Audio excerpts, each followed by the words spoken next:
Question number 18। तो question number 18 में a force of a charge particle due to electric and magnetic field is given by F equal to Q E plus Q we cross P. तो देखो 12th class में हम electromagnetism पढ़ेंगे। Electromagnetism starting में electric field के बारे में बात करते हैं, फिर बाद में फिर मैग्नेटिक फील्ड के बारे में बात करते हैं। तो वहाँ पे एक लॉरेंज फोर्स आता है, वो Lorentz force F equal to Q E plus Q we cross v के नाम से आता है। तो यहाँ पर इलेक्ट्रिक फील्ड और मैग्नेटिक फील्ड की वजह से एक चार्ज पार्टिकल पर फोर्स लग रहा है F equal to Q E plus Q we cross B. आगे क्वेश्चन में दिया है suppose E is along X axis, electric field X axis के अलोंग है, and B along Y axis, और मैग्नेटिक फील्ड वाई एक्सिस के along है। In what direction and with what minimum speed V should be a positively charge particle be send so that net force on it is zero. It means कि ये हमें किस speed से और किस direction में स्पीड से चार्ज पार्टिकल को मूव कराएं जिससे उस पर नेट फोर्स कितना हो जाए, जीरो।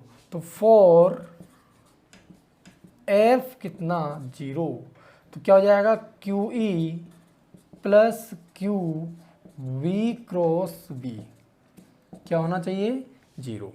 तो देखो क्यू कॉमन आ गया, क्या आएगा E plus v cross B equal to क्या होना चाहिए, जीरो।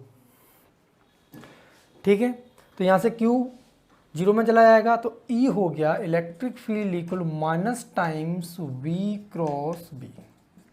इलेक्ट्रिक फील्ड क्या होगा, minus times V cross V। इसको हमने इक्वेशन फर्स्ट मान लिया। ठीक है, अब ये इक्वेशन फर्स्ट में क्या है, ये जो इलेक्ट्रिक फील्ड है और V cross B, V minus V cross B, ये दोनों इक्वल होने चाहिए। इक्वल मीन्स इनके मैग्नीट्यूड भी इक्वल होने चाहिए और डायरेक्शन भी इक्वल होनी चाहिए। तो माइनस वी क्रॉस बी की डायरेक्शन किधर होनी चाहिए, इलेक्ट्रिक फील्ड मीन्स एक्स की डायरेक्शन में। दोबारा सुनो, माइनस वी क्रॉस बी की डायरेक्शन किधर होनी चाहिए, इलेक्ट्रिक फील्ड की डायरेक्शन में। या हम इसको लिख सकते हैं वी क्रॉस बी की डायरेक्शन माइनस इलेक्ट्रिक फील्ड की डायरेक्शन होनी चाहिए। मीन्स इलेक्ट्रिक फील्ड के अपोजिट डायरेक्शन में वी क्रॉस बी की डायरेक्शन होनी चाहिए।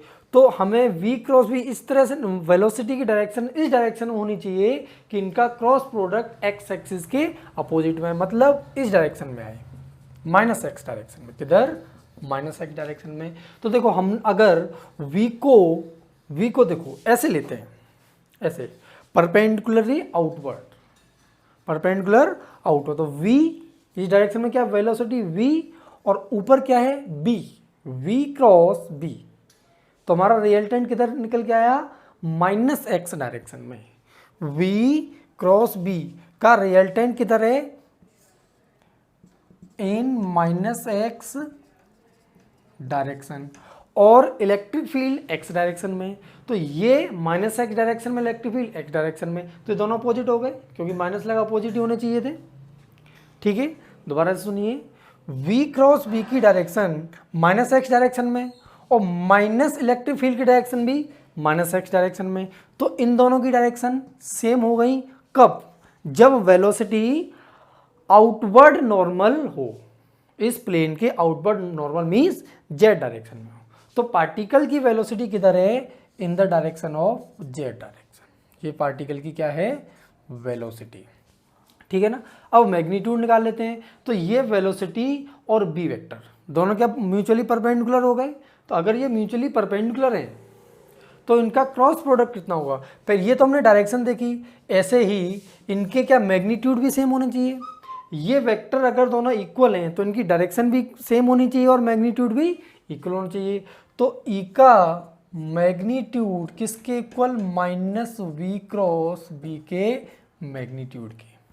तो E का magnitude equal to V cross B का magnitude V B sine theta. Theta कितना, 90 डिग्री, क्योंकि वेलोसिटी किधर है, जेड डायरेक्शन में। मैग्नेटिक फील्ड किधर है, वाई डायरेक्शन में। जेड और वाई के बीच में एंगल कितना, 90 डिग्री। तो यहाँ से E हो गया वी बी, तो वेलोसिटी हो गया electric field upon magnetic field. तो वेलोसिटी का मैग्नीट्यूड इलेक्ट्रिक फील्ड के मैग्नीट्यूड और मैग्नेटिक फील्ड के मैग्नीट्यूड के रेशियो के इक्वल होना चाहिए। और वेलोसिटी की डायरेक्शन जेड एक्सिस की ओर होना चाहिए। तो इस चार्ज पार्टिकल क्यू पर नेट फोर्स कितना हो जाएगा 0।